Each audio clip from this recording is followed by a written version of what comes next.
మన ప్రభు అయిన యేసుక్రీస్తు వారి పరిశుద్ధ నామంలో కూడి వచ్చిన నా ప్రియులందరికీ నా హృదయపూర్వక వందనాలు తెలియజేస్తానండి. ఇది 2వ తరగతిలో ప్రవేశించాం. 2/9/2025. నాకు ఇచ్చిన తలంపు ఏంటంటే, హెబ్రీ పత్రికలో వెళ్ళి చూసినట్టయితే 2వ అధ్యాయం 9వ వచనం, దేవుని కృప వలన ఆయన ప్రతి మనుష్యుని కొరకు for every person on the face of the earth. దేవుని కృప వలన ఆయన అంటే యేసుక్రీస్తు వారు ప్రతి మనుష్యుని కొరకు మరణం అనుభవించినట్లు దూతల కంటే కొంచెం తక్కువ వాడుగా చేయబడిన యేసు మరణం పొందినందున మహిమా ప్రభావములతో కిరీటం ధరించిన వాడిగా ఆయన్ను చూస్తున్నాము. A wonderful verse. హెబ్రీ పత్రిక 2:9 పేజ్ నెంబర్ 200. ఏంటంట, దేవుని కృప వలనంట ఆయన ప్రతి మనుషుని కొరకు మరణం అనుభవించాడట. కొందరు అంటారు, ఆయన ఎవరో మాకు తెలియదండి, మా కోసం ఆయన చచ్చిపోవటం ఎందుకని ప్రశ్నించాడు ఉన్నారు. కానీ బైబిల్ చెప్తుంది, for every person on the face of the earth he died for us. గుర్తుపెట్టుకుని ప్రియులారా, ఆదాము నుంచి ఇప్పటి వరకు ఎంతమంది పుట్టారో చనిపోయారో తెలియదు, కానీ ఇప్పుడు బ్రతుకున్నటువంటి మనందరూ కూడా ఆదాము సంతానమే. కాబట్టి మనందరి కొరకు ఆయన మరణాన్ని అనుభవించినట్టుగా మనం నమ్మాలి. కాబట్టి మనం ఏం చేయాలంటే, ఆయన మనం సొంత రక్షకుడుగా అంగీకరించాలి. ప్రభువా, నేను పాపిని, నా పాపను క్షమించమని అడిగితే ఆయన క్షమించటకు సిద్ధమైన మనసు గలవాడు. కనుక నాకెవరో తెలీదు, ఆయన ఎవరో యేసుక్రీస్తుంటే నాకు తెలియదు, నాకు దేవుడు కాదు, మా దేవుడు మాకున్నారని అనొచ్చు, దానికి నేనేం అంటలేదు.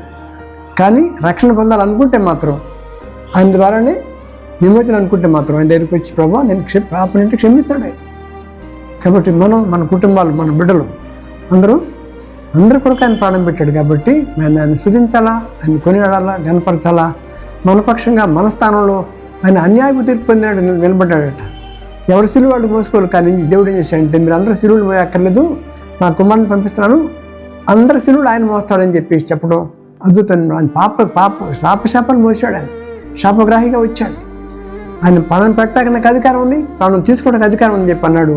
కాబట్టి ఆ కార్యం జరిగినందుకట, ఈ యొక్క బలియాగం అయినందుకు ఆయన ఏం చేశాడంటే, దూతల కంటే కొంచెం తక్కువ అన్నాడే, కానీ ఎప్పుడైతే సులువు కార్యం జరిగించి ముగించి తిరిగి మళ్ళీ వేసాడో, ఏమన్నప్పుడు మహిమా ప్రభావములతో కిరీటం ధరించిన వారిగా ఆయన చూస్తున్నాం.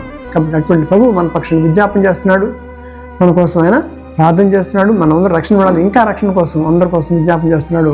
కనుక ఆ ప్రభుని మనం సొంత రక్షణ స్వీకరించాలా. మన కుటుంబాలు, మన పిల్లలు అందరూ రక్షణ పొందాలి, ఆయన మార్గం మనం నడవాలి. అప్పుడు పరలోకాన్ని మనం వారసులు అవుతాం. దేవుడి వాక్యమును దీవించుగాక. చిన్న ప్రార్థన. ప్రేమగల తండ్రి, మా కొరకు ప్రభా నువ్వు భూమి మీదకి వచ్చి, పరలోకం విడిచిపెట్టి భూమి మీదకి వచ్చి మమ్మల్ని ప్రభా అందరూ రక్షించాలనే ఉద్దేశంతో మా శాపాలు, మా పాపాలు, మా రోగాలు, మన హోమాలు, నిందలు భరిస్తూ శ్రమపడి చనిపోయి పాతిపెట్టబడి తిరిగి 3వ దినం లేచినట్టు మహాదేవుడు నేను స్తుతిస్తున్నాము, కొనియాడుతున్నాము, మహిమపరుస్తున్నాము తండ్రి. మనందరూ రక్షించబడాలి, ఎవరు విడిచిపెట్టకూడదు నాయన. అందరూ రక్షించబడి నీ రాజ్యానికి వారసులు కావాలి.